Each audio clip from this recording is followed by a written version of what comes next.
Karnataka Urdu academy के chairman के ओहदे की दौड़ में इन दिनों कई उम्मीदवार हैं। क्या मशहूर ड्रामा निगार जफर मोहिउद्दीन भी इस रेस में शामिल हैं? इस सवाल पर जफर मोहिउद्दीन ने कहा कि वो भी इस ओहदे के दावेदार और हकदार जरूर हैं, लेकिन रेस में नहीं हैं। इस ओहदे के लिए दौड़ धूप नहीं कर रहे हैं। नाम है उर्दू एकेडमी के चेयरमैन के ओहदे के लिए जी। कई लोग आगे आ चुके हैं। क्या आप भी इस रेस में हैं, इस दौड़ में हैं? मैं रेस में या दौड़ में तो नहीं कहूंगा, क्योंकि मैं कहीं जा नहीं रहा हूं, किसी से मिल नहीं रहा हूं। कुछ लोगों ने मेरा नाम आगे बढ़ाया है और कहते हैं कि भाई मुझे भी उर्दू एकेडमी में आना चाहिए चेयरमैनशिप के लिए, क्योंकि मैं 35 साल से उर्दू ड्रामे कर रहा हूं और जुनूबी हिंद में मैं एक वाहिद हूं जो उर्दू ड्रामे कर रहा हूं। रियासत कर्नाटक के मारूफ ड्रामा निगार जफर मोहिउद्दीन इन दिनों इंडो फ्रेंच के अदबी व सकाफती इदारे अलायंस फ्रांसे के प्रेसिडेंट के तौर पर अपनी खिदमत अंजाम दे रहे हैं। इन दिनों कर्नाटक उर्दू एकेडमी के चेयरमैन के ओहदे के लिए जारी बहस चिमगियों के ताल्लुक से जुनूबी हिंद न्यूज ने जफर मोहिउद्दीन से खास बातचीत की। जफर मोहिउद्दीन ने कहा कि कर्नाटक उर्दू एकेडमी के पहले चेयरमैन हबीब तनवीर थे, जिनका ताल्लुक थिएटर से था। हबीब तनवीर के बाद थिएटर से कोई एकेडमी का चेयरमैन मुंतखब नहीं हुआ। पिछले कई सालों से सिर्फ शायर, अदीब, सहाफ़ी को उर्दू एकेडमी के चेयरमैन के तौर पर नामजद किया जा रहा है। जफर मोहिउद्दीन ने कहा कि ड्रामा भी उर्दू अदब की एक मशहूर सिन्फ है। उर्दू जबान में ड्रामा निगारी को फरोग देने के लिए, थिएटर को फरोग देने के लिए उर्दू एकेडमी के चेयरमैन का ओहदा अगर उन्हें दिया जाता है तो वो अपनी सलाहियतों और तजुर्बे का भरपूर इस्तेमाल करेंगे। सियासी हवाले से पूछे गए सवाल पर जफर मोहिउद्दीन ने कहा कि वो कांग्रेस पार्टी में थे, लेकिन असम्बली इंतखाबात से कबल आम आदमी पार्टी में शामिल हुए। जफर मोहिउद्दीन ने कहा कि अब वो किसी सियासी पार्टी में नहीं हैं। क्या जफर मोहिउद्दीन ने पार्टी बदलकर अपने पैर पर कुल्हाड़ी मार ली? इस बात पर आपने कहा कि सियासत में लोग पार्टियां बदलते रहते हैं। बीजेपी में रहने वाले जगदीश शेट्टर, लक्ष्मण सौदी अचानक जब कांग्रेस में शामिल हुए तो कांग्रेस हुकूमत ने क्या उन्हें ओहदों से नहीं नवाजा? जफर मोहिउद्दीन ने कहा कि उर्दू एकेडमी का ओहदा एक लिटरेरी एकेडमिक ओहदा है। यहाँ ज़बान, अदब, फ़न, सकाफ़त के लिए कौन ज़्यादा काम कर रहा है, उस बुनियाद पर फैसला लिया जाना चाहिए। तो नाजरीन, पेश है जफर मोहिउद्दीन की जुनूबी हिंद न्यूज़ से ये ख़ास गुफ्तगू।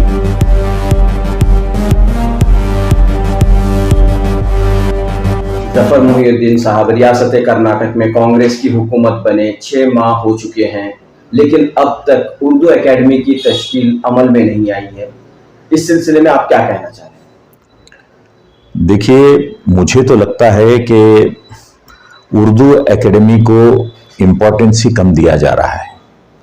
पिछली बीजेपी की सरकार में हमने देखा कि 3.5-4 साल तक उर्दू एकेडमी बिना किसी चेयरमैन के रही, सिर्फ रजिस्ट्रार चलाते रहे। वो आप भी जानते हैं, मैं भी जानता हूं।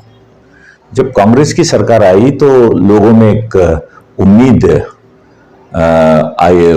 आई कि भाई इस मर्तबा कर्नाटका उर्दू एकेडमी की तश्कील ज़रूर होगी, क्योंकि सिद्धरामैया साहब की सदारत में, और ज़रूर करेंगे। ये हमको भी उम्मीद है, सबको भी उम्मीद है।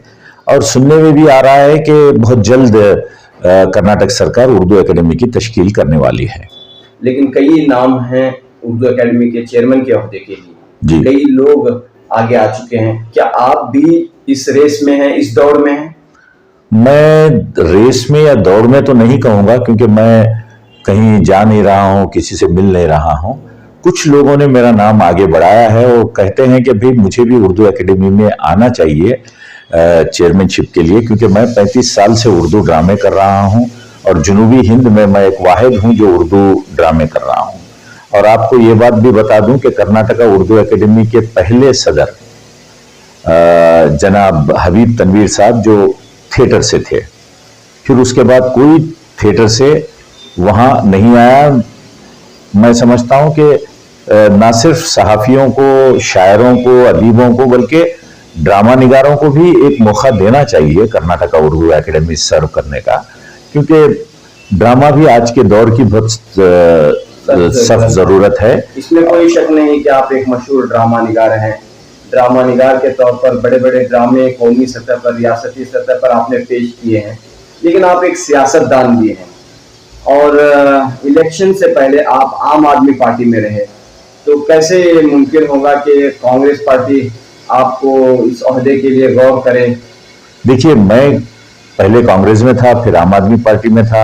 अब मैं किसी पॉलिटिकल पार्टी में नहीं हूं, दोनों से मैंने रिजाइन कर दिया क्योंकि मुझे वक्त नहीं मिल रहा है अपने कल्चरल कामों से। मैं अपने थिएटर में बहुत मसरूफ हूं, अदब में, लिटरेचर में मैं अपना काम कर रहा हूं। जब किसी को चेयरमैन का ओहदा देने का फैसला लिया जाता है तो उसका बैकग्राउंड देखा जाता है। देखिए, अगर आपका जो बैकग्राउंड रहा है वो आम आदमी पार्टी का, ठीक है। अगर आपको सहाफत में, अगर आपको सखाफत में ये देखकर अगर तय किया जाता है कि भाई आप पार्टी के हैं या फिर आप कल्चरली कितने एक्टिव हैं, सरकार को ये देखना चाहिए। किसी भी, अगर कल आप राज्योत्सव अवार्ड सिर्फ उन्हीं को देंगे जो कांग्रेस पार्टी में है या आर्टिस्टों को देंगे? गुज़िश्ता मैंने देखा कि राज्योत्सव अवार्ड जो ले रहे थे वो कांग्रेस पार्टी के नहीं थे।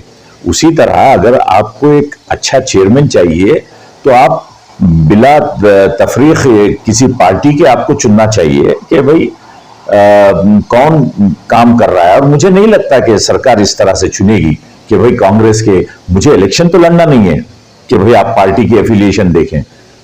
अगर एकेडमी को चुनना है किसी चेयरमैन को तो उसकी काबिलियत देखिए, उसका काम देखिए, ना कि वो किस पार्टी से मुंसलिक है। वैसे भी मैं किसी पॉलिटिकल पार्टी से मुंसलिक नहीं। अभी हल्कों में ये बात कही जाती है कि जफर मोहिउद्दीन साहब ने अपने पैर पर कुल्हाड़ी मारी है, क्योंकि जब इलेक्शन से पहले आप कांग्रेस में थे कि एमपी डॉक्टर नासिर हुसैन से आप करीबी थे, लेकिन अब जो है इलेक्शन से चंद दिनों कबल आप आम आदमी पार्टी में शामिल हुए, जिसका खमियाजा आपको कहीं ना कहीं भुगतना पड़ेगा। ऐसी बात देखिए, मैं उसको खामियाजा नहीं समझता, क्योंकि लोग हैं, कई लोग पॉलिटिकल पार्टी में जाते हैं। अब अगर आप बीजेपी में देखें, कांग्रेस में देखें तो कई बीजेपी के बड़े बड़े लीडर हैं, शट्टार साहब हैं, लक्ष्मण सऊदी हैं। तो ये पार्टी छोड़ते हैं लोग, दूसरी पार्टी में आते हैं, ये पार्टी छोड़ते हैं, जैसे जरूरत पड़ती है जाते हैं। तो मैं गया था आम आदमी पार्टी, अब मैं किसी पार्टी में नहीं हूं। तो अगर आप ये समझकर किसी को ओहदा देते हैं तो फिर मैं समझता हूं कि ये सही तरीका नहीं है किसी को चुनने का, खास करके एकेडमियों के लिए। और मैं एक एक्टिविस्ट हूं, और आपने देखा है कि जब स्मृति ईरानी ने उर्दू डिक्लेरेशन फॉर्म एनसीपीयूएल का ये किया तो मैंने एहतजाज किया था गिरीश कर्नाड के साथ। मैं आज भी एहतजाज करूंगा। मैं अब भी ये बात कहना चाहता हूं कि भाई उर्दू एकेडमी को, मेरी गुजारिश है कि सिद्धरामैया साहब से कि उर्दू एकेडमी को कल्चर का हिस्सा बनाए, ना कि माइनॉरिटीज का। ये बीजेपी ने किया था। बीजेपी ने उर्दू एकेडमी को माइनॉरिटी में लाके रखा, जबकि उर्दू सबकी जुबान है।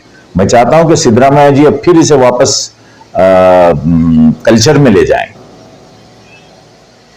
अगर आप कांग्रेस में ही बरकरार रहते तो जाहिर सी बात है कि कांग्रेस की हुकूमत के बनने के बाद आपके इम्कानात ज्यादा होते। तो क्या दूसरे लोग जो रेस में हैं उर्दू एकेडमी के चेयरमैन के, क्या सब वो कांग्रेस के रुकन हैं? नहीं, मेरा एक सवाल है, या फिर गैर सियासी होते तो तब भी आपको फायदा था, एडवांटेज था। देखिए, मैं फायदे और शामिल होकर आप, अगर आप फिर चेयरमैन के दौड़ में आ रहे हैं, चेयरमैन नहीं, मैं तो आ नहीं रहा हूं। अगर लोग मुझे बनाते हैं तो ठीक है। देखिए, फायदा या नुकसान की बात नहीं है। हर आदमी एक पॉलिटिकल पार्टी में रहता है कि उस वक्त वो सोचता है कि कौन सी पॉलिटिकल पार्टी है। और मैं उर्दू एकेडमी भी फायदे और नुकसान के लिए नहीं आ रहा हूं। मेरा मकसद है, अगर कल मुझे उर्दू एकेडमी के लिए चुना भी गया तो मैं जिला जिला जाकर, स्कूल जाकर काम करूंगा उर्दू के फरोग के लिए। और उसमें ड्रामा मेरा अहम पार्ट रहेगा कि हर स्कूल में मैं बच्चों को सिखाऊंगा कि ड्रामा, उर्दू के ड्रामे को तक़वियत बख्शूंगा इसके जरिए। तो ये मेरा मकसद है। उर्दू एकेडमी की पोजीशन अपनी जगह, अभी आप फिलवक्त किन इदारों से जुड़े हुए हैं, जुड़ करके क्या क्या काम कर रहे हैं? देखिए, अब मैं फिलवक्त एक कल्चरल इदारे से जुड़ा हुआ हूं, उसका नाम है अलियांस फ्रांसे दी बैंगलोर। वो एक इंडो फ्रेंच कल्चरल सेंटर है जिसका दोबारा मैं सदर चुना गया हूं और मैं वहां अपने फराइज अंजाम दे रहा हूं। इसके अलावा और क्या सरगर्मियां हैं मौजूदा आपकी? वैसे कुछ नहीं, मतलब ड्रामों से बिजी हूँ, अपने ड्रामे कर रहा हूँ। 2 ड्रामों की रिहर्सल चल रही है मेरी। एक उर्दू ड्रामा कर रहा हूँ, ब्रिजेश खादर का कुंबा, जिसकी रिहर्सल मेरी चल रही है, और एक ड्रामा है एक एक्टर की मौत, उस पर मैं काम कर रहा हूँ। बस अब मैं अपना ज्यादातर वक्त उर्दू ड्रामों पर सर्व कर रहा हूँ। कई लोग जो है सिफारिशात लेकर इधर उधर जा रहे हैं, उर्दू एकेडमी के चेयरमैन के ओहदे के लिए दबाव डाल रहे हैं, तो आप किस तरीके से अपने इस ओहदे को हासिल करने के लिए क्या काम कर रहे हैं आप? मैं हासिल करने के लिए भाग नहीं रहा हूं। कुछ लोग मुझे अप्रोच किए हैं, बोले हैं कि भाई आप जैसा आदमी उर्दू एकेडमी में रहना चाहिए, तो उन्होंने मेरा बायोडाटा मांगा, तो मैंने अपना बायोडाटा दिया। अब वो पता नहीं वो बायोडाटा कहाँ पहुंचा है, कौन उस पर काम कर रहा है, क्योंकि आप तो जानते हैं इस तरह की पोस्टिंग्स में लोगों को पीछे भागदौड़ करनी पड़ती है और कोई एक पॉलिटिकल लीडर आपका हाथ पकड़ना पड़ता है। अब मेरे पास तो वो जराए है नहीं। लेकिन ये अदब के मामले में इस तरह का होना कहीं ना कहीं अफसोस की बात है। अगर पॉलिटिकल इन्फ्लुएंस, पॉलिटिकल सिफारिश या उसके बजाय मेरिट के बुनियाद पर कि भाई कौन इस पोजीशन के लिए मुस्तहक है, इस बुनियाद पर अगर फैसला लिया जाता है तो दुरुस्त हो सकता है। मैं भी यही चाहता हूं कि भाई हर फैसले ऐसे ही लिए जाएं तो बहुत अच्छा होगा। हर एकेडमी में जब आप किसी एकेडमी के चेयरमैन को चुनते हैं, चाहे नाटक एकेडमी लो, चाहे संगीत एकेडमी लो, तो वहां भी आपने एक अच्छा सवाल पूछा मुझे कि जब आप एक राज्योत्सव अवार्ड देते हैं तो एक कमेटी बनाती है सरकार। तो मैं ये चाहता हूं कि भाई जब आप एक किसी एकेडमी के चेयरमैन बना रहे हैं तो वहां क्यों आप एक कमेटी नहीं बनाते? सरकार को एक कमेटी बनाना चाहिए, वहां कुछ लोगों के एप्लीकेशंस लेने चाहिए कि जो लोग मुस्तहक हैं, फिर उस कमेटी चुनकर एक आदमी को जो है नहीं, चीफ मिनिस्टर को एक रिपोर्ट देनी चाहिए कि भाई हमने इस एकेडमी के लिए, चाहे नाटक की हो, उर्दू की हो, संगीत की हो, कि हमने इस एकेडमी के लिए इन 2-3 नामों को आपके सामने रखते हैं, उसके बाद उनके काम देखिए और फिर उसके बाद वो देखिए, ना कि कोई एक पॉलिटिकल लीडर का हाथ हो। मैं तो यही चाहता हूं कि इवन एकेडमीज भी इसी तरह चुनी जाए। आखिर में आप क्या मैसेज देना चाहते हैं? किस ताल्लुक से? ये इस मामले में आखिर में आप उर्दू में चेयरमैनशिप के लिए एकेडमी, उर्दू एकेडमी के चेयरमैन, देखिए मैं तो सरकार से ये इल्तिजा करूंगा कि जल्द अज जल्द उर्दू एकेडमी की तश्कील हो। चाहे चेयरमैन आपको जो सही समझे उसको चेयरमैन बनाइए, लेकिन चेयरमैन बनाने से पहले मैं चाहूंगा कि सरकार उनका प्रोफाइल देखें चेयरमैन का, कि भाई कौन कितना काम कर रहा है उर्दू में, उस पर किसी एक को चुनिए। बस हम उस फैसले के साथ रहेंगे। शुक्रिया।